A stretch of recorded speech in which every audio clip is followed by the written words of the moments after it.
Welcome back everyone. इस video में आप कोठीकोड वाटरफॉल, एक पिकनिक और एक गांव की ट्रैकिंग का मजा लेने वाले हैं। उल रिवर के पास हमने एक छोटा पिकनिक करने का सोचा। उल रिवर हिमालय से निकलने वाली एक रिवर है। हिमालय के धौलाधर रेंज से थामसर ग्लेशियर से निकलने वाली ये रिवर बड़ाग्रा, बरोट वैली से होकर आगे चौहार वैली तक जाती है, जहाँ पर वो ब्यास नदी से मिलती है। बड़ाग्रा और बरोट में बहने के बाद वहीं से लंबा डग नदी से ये आकर जुड़ जाती है। हम जो पिकनिक कर रहे हैं इससे मुश्किल से 100 मीटर दूर पर ही ये ट्रिब्यूटरीज आपस में दोनों मिलती हैं। लंबा डग नदी धौलाधार रेंज के पूर्वी भाग से बहती है। ये लुहारडी गांव से होकर भी बहती है। पिछली वीडियो में मैंने इसे दिखाया था। ये काफी खूबसूरत लगती है।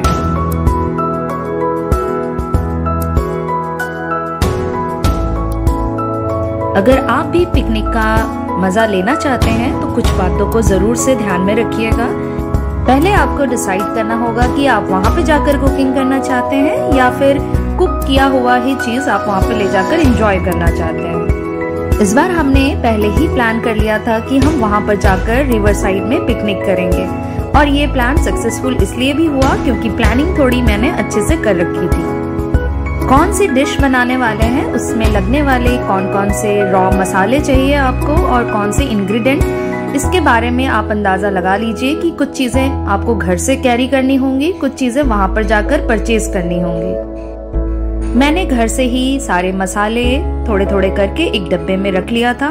ऑयल भी मैंने घर से एक बोतल में रख लिया था, और रॉ चीजें मैंने यहाँ पर आकर ही परचेज की। मेरा मानना है कि मैगी बनाकर भी हम पिकनिक को एंजॉय कर सकते हैं, बट अगर आप खाना भी डिलीशियस बना लेते हैं तो इसका मजा दुगना हो जाता है। बचपन से ही हमने कई सारे पिकनिक एंजॉय किए हैं, शायद इसी वजह से ये पिकनिक मेरे लिए ज्यादा कॉम्प्लिकेटेड नहीं था। बर्तन में मैंने ज्यादा कुछ कैरी नहीं किया। एक भगोना, एक प्लेट, एक हांडी, 2 स्पैटुला, एक नाइफ जरूर रखें। रिवर में जाके हैंड पिस्टल को ढूंढना ये अपने आप में मजेदार बात होती है, तो आप भी ऐसा कर सकते हैं। इसमें काफी मजा आता है। सबसे पहले आपको एक जगह ढूंढना होता है जहाँ पर थोड़ा सेफ्टी का भी आपको ध्यान रखना होगा। अगर आपके साथ बच्चे हैं और उनके खेलने का भी इंतजाम आपको करना होगा। खाने के लिए डिस्पोजल प्लेट और कुछ वाटर बॉटल जरूर से साथ में रखें। इवन कुछ स्नैक्स के लिए भी चीजें रखनी जरूरी हो जाती हैं, क्योंकि काफी वक्त लग सकता है कुकिंग में। तो स्वीट वगैरह साथ में आप रख सकते हैं, फ्रूट्स भी रख सकते हैं। अगर बच्चों को भी आप पिकनिक में ले जा रहे हैं तो आपको जरूर से कुछ टॉयज रखने चाहिए जो कि सैंड वगैरह से वो खेल सकें। साथ ही साथ फर्स्ट एड बॉक्स को भी रखना बहुत जरूरी है। रिवर साइड में कुछ चीजें आपके लिए रिस्की भी हो सकती हैं, जैसे कि बी भी आपको मिल सकते हैं, जो बी बाइटिंग से भी डर रहता है। कुछ चीजें पैरासाइट के तौर पर आपके पैरों को भी काट सकते हैं, तो आप चाहें तो लॉन्ग ढके हुए आउटफिट चूज कर सकते हैं। रिवर साइड में नहाने का भी प्लान जरूर से रखें। खाने से पहले आप नहाइए, एंजॉय करिए, फिर इसके बाद खाना खाइए। चिगर्स नाम से एक बग है जिसकी बाइट हमारे पैरों पे दिखाई पड़ रहे थे। इसकी ईचिंग काफी दिनों तक रहती है और काफी परेशान भी करती है। बच्चों को आप जरूर से एंजॉय करने दीजिए। ये उनकी मेमोरीज हैं बचपन की, जो कि काफी लंबे समय तक याद रहने वाली हैं। उल नदी मंडी में कामन शहर से होकर भी गुजरती है। मंडी हिमाचल की एक डिस्ट्रिक्ट है। नेचर के साथ आपने जो कुछ भी एंजॉयमेंट अपने बचपन से किया है वो सारी चीजें लाइफ टाइम याद रहती हैं। पानी इतना ज्यादा ठंडा था कि हम बार बार रिवर में जा रहे थे और बार बार वापस आ रहे थे। 3 से 4 बार पानी में जाने के बाद ही थोड़ा सा यूज टू हो पाए, फिर भी ज्यादा देर तक पानी में रहना मुश्किल हो रहा था। प्रकृति के बहुत सारे रूप यहाँ पर देखने को मिल जाएंगे। हमें भी चौंकाने वाली कई सारी चीजें देखने को मिली।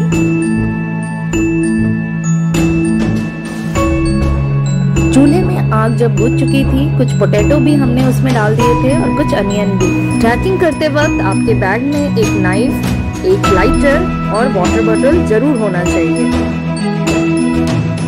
पत्थरों के ऊपर चूल्हा बनाकर उस पे कुकिंग करना, फिर इसको एंजॉय करना अपने आप में एक अनोखी बात थी। ये पिकनिक इतना सक्सेसफुल रहा कि हम दोबारा से एक और पिकनिक मनाने के लिए सोचने लगे। दूसरे पिकनिक का वीडियो अगर आप देखना चाहते हैं तो थोड़ा सा वेट करिए, 4th पार्ट में ये आने वाला है। बच्चा कैसा लग रहा है आपको? अम्ब्रेला और मैट भी रखना बहुत जरूरी है। कुछ दिनों के बाद हमने और एक पिकनिक की थी जिसमें बारिश आ जाने की वजह से इसमें काफी हेल्प हुआ हमारा। रिवर के साउंड को हमने म्यूट कर रखा था क्योंकि काफी नॉइज था इस रिवर में। अचानक से बहुत सारे बटरफ्लाई हमारे आसपास मंडराने लगे तो हमने अच्छे से इसे कैप्चर भी किया। और सबसे मजेदार बात ये रही कि ये इन्हें किसी चीज की फियर नहीं थी। इस तरह के नज़ारे को हम शहरों में रहने वाले लोग काफी मिस करते हैं। लग्जरियस लाइफ को हमने ही डिफाइन किया है बहुत सारी सुविधाओं के साथ रहना, पर समय आ गया है कि हम नेचर की महत्वता को समझ लें। नेचर खुद भी हमें जताने लगा है कि वो कितनी महत्वपूर्ण है हमारे लिए। नेचर को देखने के बाद जो सुकून हमें मिलता है वो भी हमारे लिए गॉड गिफ्टेड है। ये धीरे धीरे स्केयर होते जा रहा है तो ये भी एक तरह से लग्जरियस होने लगा है हमारे जीवन में। पत्थरों पे पानी गिर जाने की वजह से बहुत सारे बटरफ्लाई यहाँ पर आकर इकट्ठे होने लगे। प्रकृति के साथ पूरा दिन बिताने के बाद हमारा दिन काफी अच्छे से खत्म हुआ। अगर आपको ये ब्लॉग अच्छा लग रहा है तो जरूर से लाइक करिएगा, कमेंट भी करिएगा और सब्सक्राइब करना बिल्कुल मत भूलिएगा। अगर आप भी इस तरह की ट्रिप करना चाहते हैं तो जरूर से एक बात को ध्यान रखें कि अपने साथ लाए हुए कचरे को साथ में वापस ले जाएं और सही जगह पे डिस्पोज करें। अगर हम अपनी जिम्मेदारी को नहीं समझेंगे तो एक न एक दिन ऐसी जगह अपने आप खत्म हो जाएंगी। बरोट एक ऐसी जगह है जहाँ पर अभी तक बहुत ज्यादा जमावड़ा नहीं होता टूरिस्ट का, फिर भी मुझे रिवर के किनारे काफी ज्यादा कचरा देखने को मिला। ये अपने आप में दुखद बात है। अगर हम ऐसी जगहों को कुछ दे सकते हैं तो शायद यही दे सकते हैं कि इनको जैसे हैं वैसे रहने दें। सस्टेनेबल डेवलपमेंट के बारे में अगर हम नहीं सोचेंगे तो आने वाली पीढ़ी को कभी भी ऐसी चीजें देखने को नहीं मिलेंगी। ये बातें बिल्कुल भी छोटी नहीं हैं, बहुत ज्यादा इम्पोर्टेंट है हमारे लाइफ के लिए। ब्रिटिशर्स को ये बात बहुत अच्छे से पता थी कि भारत एक बहुत ही धन संपन्न देश है।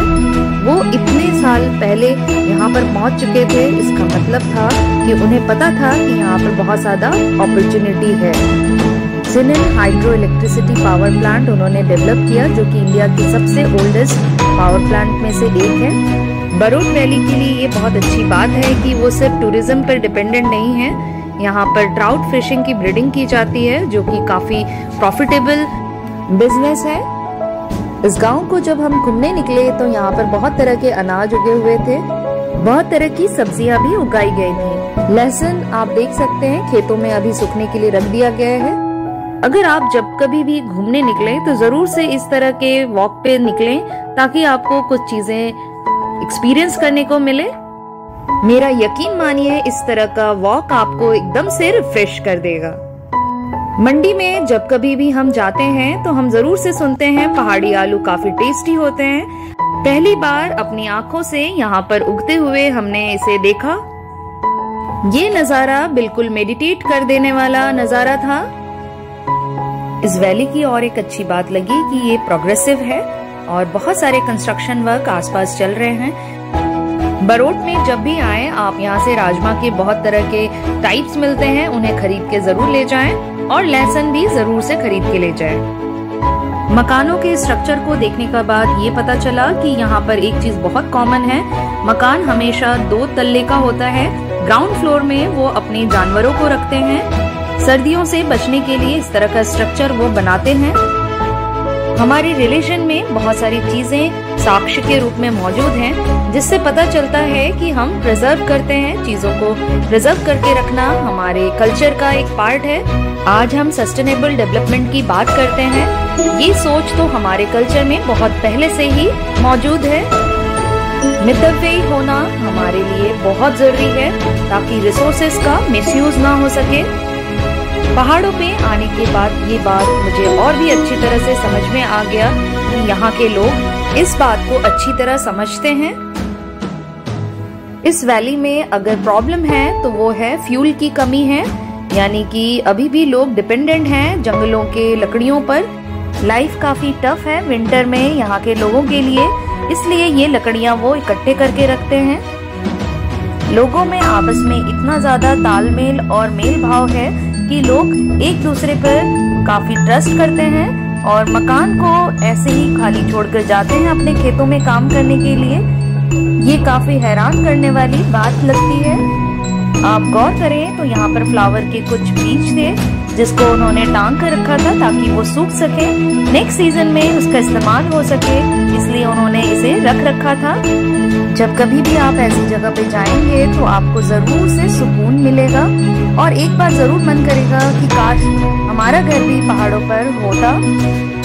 जीवन कैसे हमारे लिए बदल चुका है, हम एक इंसान दूसरे इंसान पे आज ट्रस्ट भी नहीं करते और कभी हम इतने ज्यादा सामाजिक हुआ करते थे। यहाँ पर एक कंटेनर नुमा एक लकड़ी का स्ट्रक्चर आप सामने देख रहे होंगे। इसके सामने एक छोटा सा होल है जो कि बी कीपिंग के लिए बनाया गया है। लोग ऐसे बहुत सारे घरों में इस तरह के कंटेनर रखते हैं ताकि वो हनी को इस तरह से इकट्ठा कर सके। यहाँ के सभी गांव में इवन कई जगह ट्रैक बने हुए हैं जहाँ पर जाना बहुत कठिन है, जो कि सीमेंटेड थे। पहाड़ी जगह हो या कोई भी जगह हो, अगर वहाँ के बारे में एक्चुअल में आपको जानना है तो आपको 3 से 4 दिन जरूर देना पड़ेगा ताकि वहाँ के कल्चर के बारे में आप अच्छी तरह से समझ पाएं। इन गांव में पुराने स्ट्रक्चर के अलावा नए तरीके से बनाए गए घर भी दिख रहे थे। ये काफी अजीब बात है जो मैं कहने जा रही हूँ कि यहाँ के लोगों के जो रहन सहन है उसमें स्वच्छता साफ साफ तौर पे दिखाई देती है। टॉयलेट्स काफी क्लीन होते हैं इनके, ये बहुत अच्छी बात लगी मुझे। ये एक पुराना मकान था, अब देखिए इसके छत के नीचे लकड़ियां स्टोर करके रखी हुई हैं। रेनी सीजन हो या फिर विंटर, दोनों में ही लकड़ियां जंगलों से लाना बहुत मुश्किल है, जिस वजह से लोगों ने लकड़ियां इस सीजन में इकट्ठा कर रखा है। थोड़ी दूर आगे बढ़ने पर फिर से खेत दिखाई देने लगे थे। हमारा जो फिजिकल और मेंटल स्ट्रक्चर है वो नेचर के साथ रहने के लिए बनाया गया है। जब भी आप नेचर से दूर होते हैं तो आपकी लाइफ डिस्टर्ब होने लगती है। शहरी लाइफस्टाइल हो या फिर कोरोना जैसे डिजीज ने हमें ये एहसास दिला दिया है कि नेचर कितना ज्यादा इम्पोर्टेंट है हमारे लाइफ के लिए। स्लेट के छप्परों से बना हुआ मकान ये काफी अट्रैक्टिव है। ये काफी पुराना स्ट्रक्चर है। पूरे हिमाचल में इस तरह के पुराने मकानों में स्लेट के बने हुए छप्परों के घर देखने को मिल जाएंगे। इस गांव के पीछे ही ब्रिटिशर्स के द्वारा शुरू किए गए हाइड्रो इलेक्ट्रिसिटी पावर प्लांट बनाई गई है। आज के दौर पे इसे 3 स्टेज में बनाया जा रहा है। पहले स्टेज में ब्रिटिशर्स द्वारा बनाए गए स्ट्रक्चर को ही रेनोवेट किया जा रहा है। बरोट डैम से रिवर के पानी को ऊपर तक ले जाया जाता है, फिर इसके बाद एक सुरंग के माध्यम से उसे नीचे गिराकर टरबाइन के माध्यम से इलेक्ट्रिसिटी जनरेट किया जाता है। प्लांट का जो दूसरा पोर्शन है वो बस्सी में स्थित है। छरकोट एक पहाड़ी है, वहाँ पर एक छोटा सा गांव है, वहाँ पर ये प्लांट को सक्सेसफुल बनाया गया है। ये शानन पावर प्लांट के एंड में बसा हुआ एक प्लांट है। ये प्लांट सस्ती बिजली प्रोड्यूस करने में से एक प्लांट है। आपने अगर मेरा पिछला वीडियो देखा होगा तो वहाँ पर भी मैंने एक जिक्र किया है एक डैम का। उस डैम में भी इस उहल नदी से पर बनाई जाने वाली एक और प्लांट बनाने की कोशिश की जा रही है। ये अभी स्टार्ट नहीं की गई है, इसका काम चल रहा है अभी भी। अगर आप बरोट वैली आना चाहते हैं तो आपको नियरेस्ट जो एयरपोर्ट मिलेगा वो है कुल्लू एयरपोर्ट मिलेगा, जो कि 128 किलोमीटर है इस जगह से। आप वहां से टैक्सी हायर कर सकते हैं। बरोट से जो नियरेस्ट रेलवे स्टेशन है वो जोगिंदर नगर रेलवे स्टेशन है। यहाँ से आपको टैक्सी हायर करनी पड़ेगी बरोट वैली तक पहुंचने के लिए। और अगर दिल्ली से आप आ रहे हैं तो बस से आना आसान रहेगा। आप पालमपुर बैजनाथ होकर जाएं, जहाँ पर बरोट घाटी का रास्ता बेहद इजी है, और साथ ही साथ गूगल मैप का भी यूज कर सकते हैं अगर आप अपने व्हीकल से आ रहे हैं। इस तरह हमारा ये छोटा सा ट्रैक खत्म हुआ। नेक्स्ट डे हमने कोटिकोर वाटरफॉल देखने के लिए 12 किलोमीटर का डिस्टेंस कवर किया। रास्ते में भी हमें छोटे मोटे वाटरफॉल भी दिखे। लंबाडग रिवर से होते हुए जब हम पोलिंग गांव को जा रहे थे तो उस तरफ के नज़ारे बिल्कुल अलग थे। आज जो वाटरफॉल हम देखने जा रहे थे, यहाँ से जो वैली दिख रही थी वो बिल्कुल अलग थी। रास्ते में एक छोटा सा गांव भी आया। इस तरह के छोटे छोटे गांव आपको बीच में मिलते रहेंगे।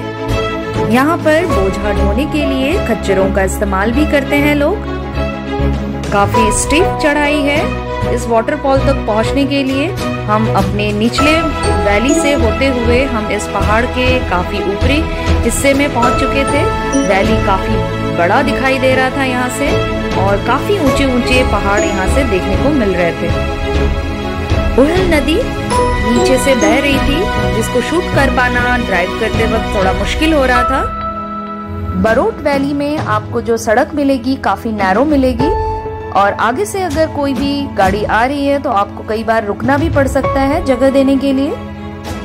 अगर आप गौर करें तो इस वैली में आपको थोड़ा सा पर्पल कलर का फ्लावर दिखाई पड़ रहा होगा जगह जगह। ये पूरे वैली में फैले हुए वाइल्ड पर्पल फ्लावर थे।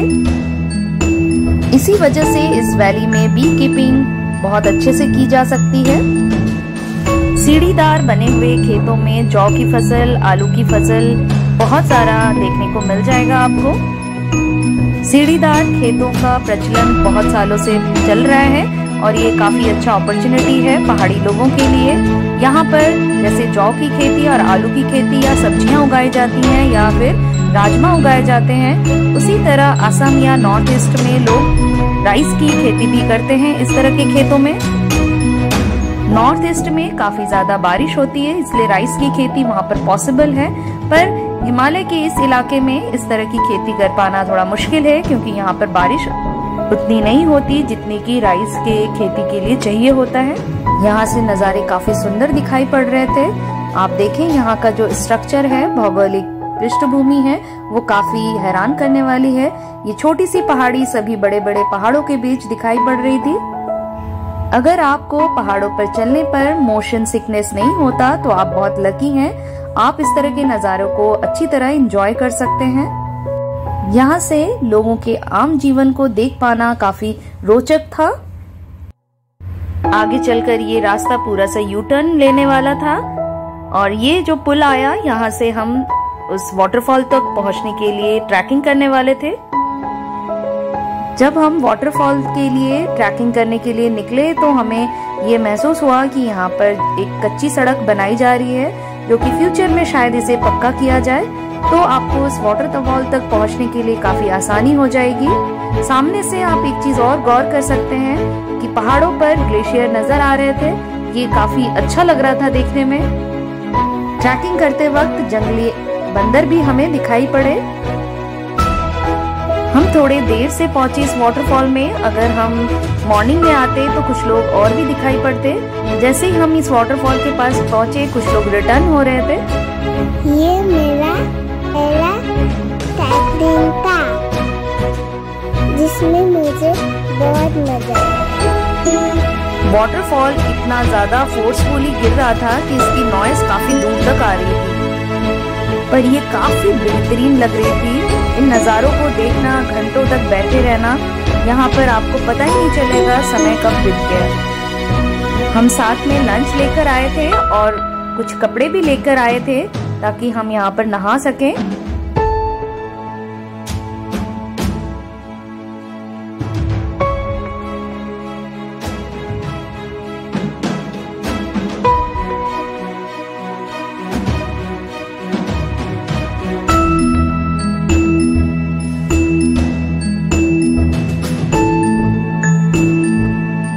अगर आप इस तरह की ट्रैकिंग कर रहे हैं तो आप जरूर से अपने आउटफिट का ध्यान रखें, पूरे ढके होने चाहिए। साथ ही साथ एक तरह के प्लांट होता है जो कि बिच्छू बूटी के नाम से यहाँ पर पॉपुलर है। इसके साग को बनाकर खाते भी हैं लोग, पर इसके टच होने से काफी ज्यादा जलन होता है। आपको ये वीडियो कैसा लगा जरूर से कमेंट करके बताइएगा और अपने दोस्तों के साथ शेयर करना बिल्कुल मत भूलिएगा। पूरे साल भर ये झरने ऐसे बहते हुए नजर आते हैं क्योंकि ग्लेशियर से भी पानी पिघल कर यहाँ पर बहता है।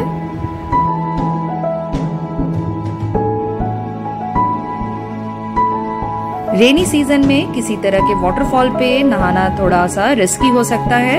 अगर आप फिर भी विदाउट रेनी सीजन जा रहे हैं कहीं पर और अगर ऐसा प्लान कर रहे हैं तो फिर भी आप फोरकास्ट को जरूर से ध्यान में रख लें। आजकल बहुत टेक्नोलॉजिकली बहुत सारी चीजें हमें पहले से पता हो जाती हैं, तो हमें थोड़ी सी इंफॉर्मेशन कलेक्ट करने में हिचकिचाना नहीं चाहिए। वीडियो में अंत तक बने रहने के लिए आपका बहुत बहुत शुक्रिया। आप अपना बहुत बहुत ख्याल रखिएगा। Thank you for watching.